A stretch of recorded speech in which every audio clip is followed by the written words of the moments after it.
እውነታ ሙሉ ለሙሉ ልናይ የምንችልበት እድል ዜሮ ነው። ሁሉ አተም ነው። አተም፣ አቶም፣ አዳም፣ አንድ ደም።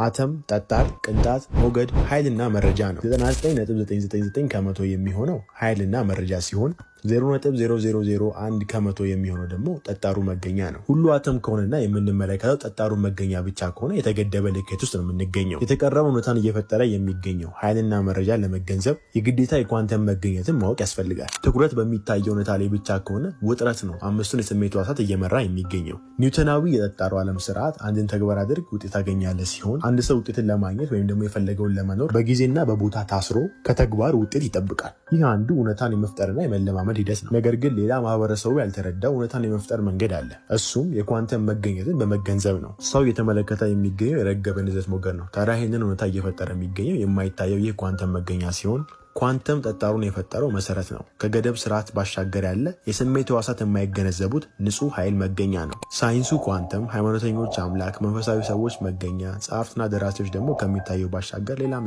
በማለት የሚገልጹት መገኛ ነው። ትኩረት ከጊዜ ገደብ አልፎ አሁን ላይ በሚሆንበት ጊዜ ንቃተ ህሊና በኳንተም መገኛ ውስጥ መመላለስ ይጀምራል። በዚህን ጊዜ አንጎልና ልብን በሀሳብና በስሜት በንዝረትና በመግነጢስ በማጣመር ሰው መኖር የሚፈልገው እውነታ በማይታየው መገኛ ላይ መረጃን ያሰፍራል። ለእውነታም ከ99 ከመቶ በላይ የሚሆነው መረጃ በመሆኑ ሰው በኳንተም መገኘት ውስጥ ያሰፈረውን መረጃ በሚታየው ዓለም ላይ ጠጣሩንም ይለማመዳል። ስለ ኳንተም ዝርዝር መረጃ መግለጽ ሊያስቀምጫለው ተመልከቱት።